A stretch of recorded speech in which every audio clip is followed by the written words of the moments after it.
Greetings, ladies and gentlemen, this is your guy Jealous Sausage Days here. So now we've come to the end of Disney 365 Bedtime Stories, the February stories. So now is the time to count down the best, or I can say that to be the best February stories, and then the worst February stories. And I'm going to say this right now, the February stories have been far more enjoyable than January stories. The January stories was just a strong starter book with just a handful of mediocre to weak stories. There were some good stories like Home is Where the Heart Is, Money Matters, A Winter's Tale, The Race, Tree Trouble, etc. The February stories have been so good that it's not going to be a top 5, it's actually going to be a top 15 list. And also, the February section introduced six new films, including Oliver and Company, The Nightmare Before Christmas, Hercules, Brother Bear, Mulan, and Hunchback of Notre Dame. So, with that being said, let's dive into top 15 best Disney 365 February stories. Number 15.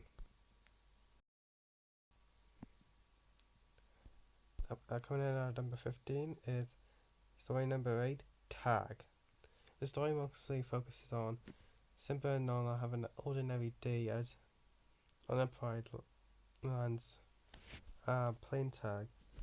When Simba said he is eager to play at tag the next day, but it turns out that Nala is ill, and so Simba has to know how to play tag by himself. What I do like about the story though is how it's about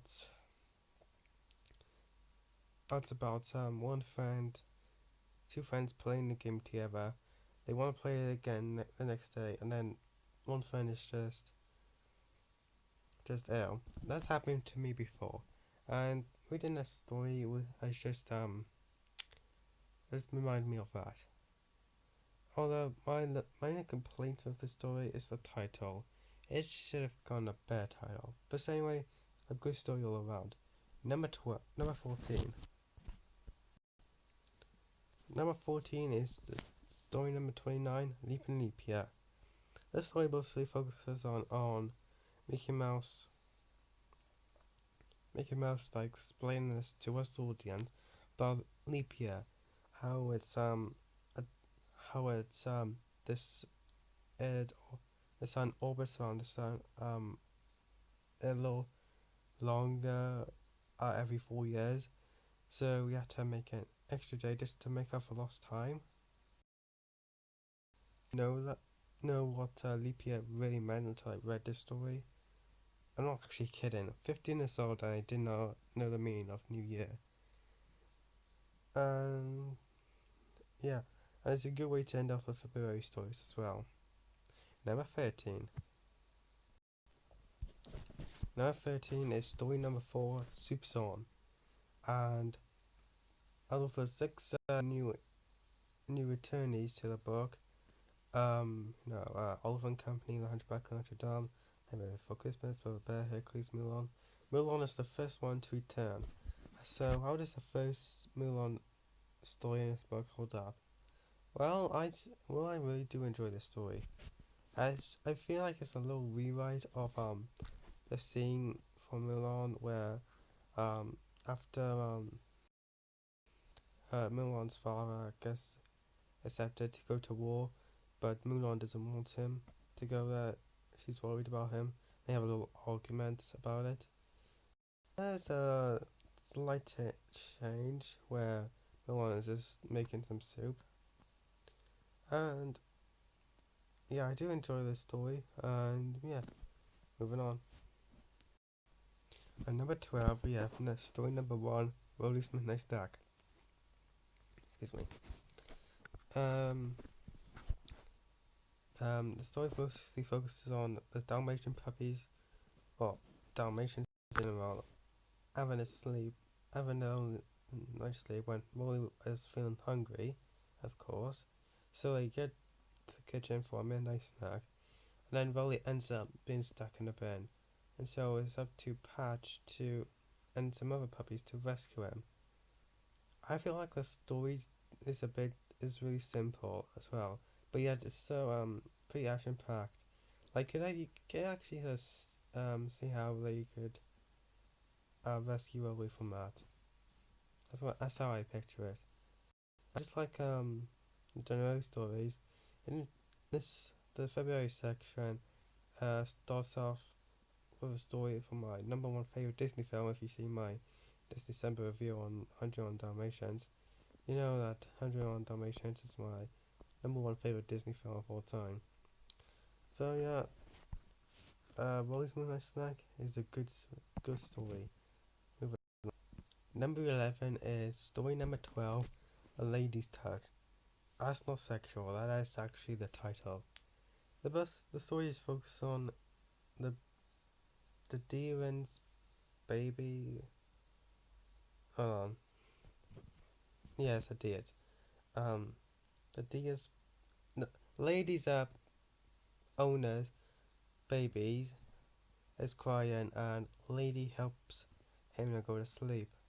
Like the baby just happy with the dog, and strokes her ear and just falls asleep. I just find this story to be so heartwarming. Like, it almost made me cry as well. Like, whenever I see a baby cry, well, one side I feel kind of sad for the baby. One time I feel kind of annoyed because that baby cries for no reason. But this story is so heartwarming, and this is my number 11 choice. Number 10 is So You Want to Write a Poem, story number 22.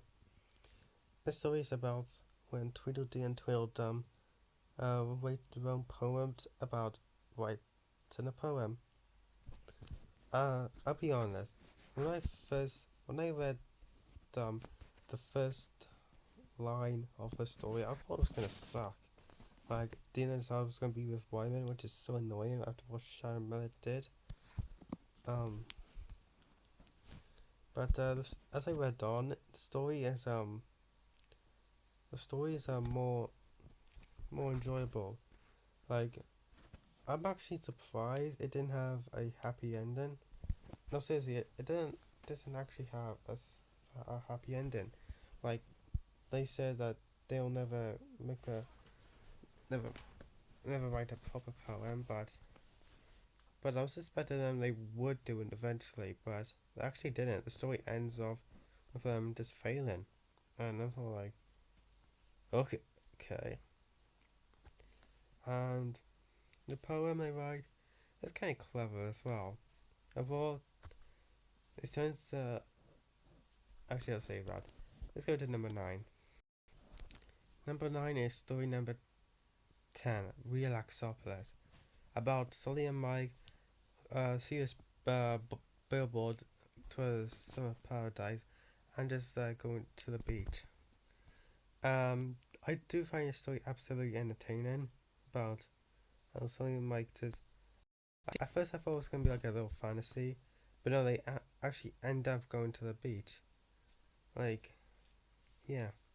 Also, this story had some innuendos as well. Like, I mean, what is a blueberry? What is blueberry? What is that? Someone explain to me what that is. Overall, it's story. I didn't find that many flaws with it. So clever innuendo, and this was my number 9 sport. Number 8 is story number 18. Practice doesn't always make perfect. The story is about Bambi seeing these deers with antlers, and wishes he would become one when he's older.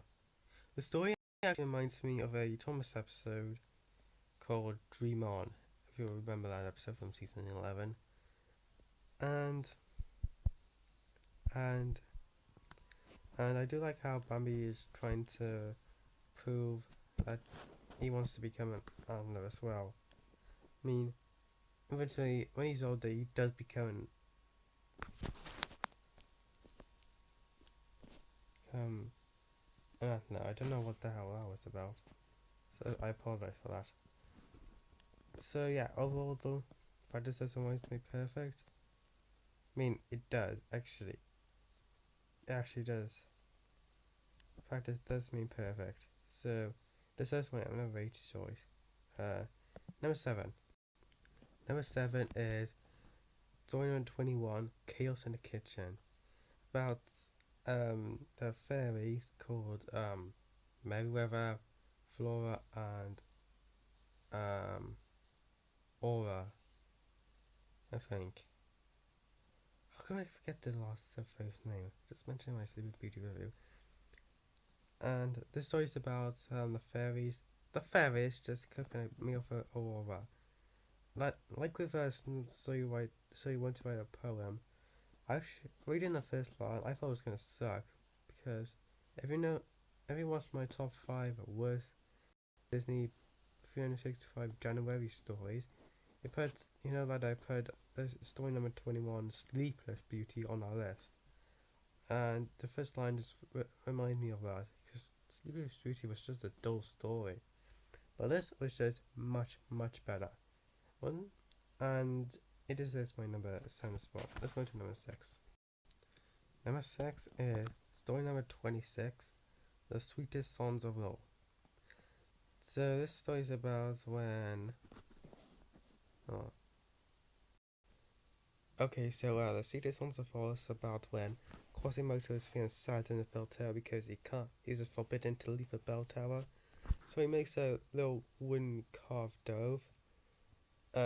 a dome made out of wood, places on the balcony, and other doves come to see it. And being with Hunchback of Notre Dame being one of my favorite Disney films of all time, of course, the Sweetest Songs of All is really good, and the Sweetest Songs of All can probably reference really good Disney songs of the past. You know, like oh, I don't know, I'll make a man out of you, Hellfire, Be Prepared, um, Son of Man, etc. So we're into the top. Number five is story number 28, A Royal Pain. Now this feels more like we're in 12 minutes, so we have to hurry up. This this feels more like a comedy TV show episode about Sir Hess trying to get Prince John to go back to sleep, but Prince John is just refusing, and it is pretty funny. Not much I can say about this one, but it's still really enjoyable nonetheless. Not many flaws. Number four is story number 24, Goldfish. I thought it was misleading of self right off the bat. Like I thought it was gonna be like a little cards game episode. Not episode, no card game stories. But no, it's about Blue and Mowgli, Blue teaching Mowgli how to catch fish from a river. And just like a world paint, it feels like a TV episode. In fact, most of these stories I've read have been like TV episodes. Could this be a sign that they had a TV show in mind? Hmm. Anyways, go fetch. Great story. Number three is story number 25, Stitch Upon a Time. The first half of the episode story just focuses on Stitch getting snacks for a bedtime story, and then Nanny stops him. And the ending is a bit rushed with Nanny telling the story, so I couldn't give it a perfect score, but I had to make it somewhere on this list. So number two is story number two, Groundhog Day. Like the winning the best stories are just getting better and better. Like just like Leap Year, I didn't really know the meaning of Groundhog Day, and this story just really told me it. And yeah, so we'll get to one. Number one is story number 14, Happy Valentine's Day. This is just a sweet Halloween, Happy Valentine's Day story. Even though there's one Valentine's story in this book, it's still really good. Better than a bedtime story from January stories, and it's just a really good story. So those are my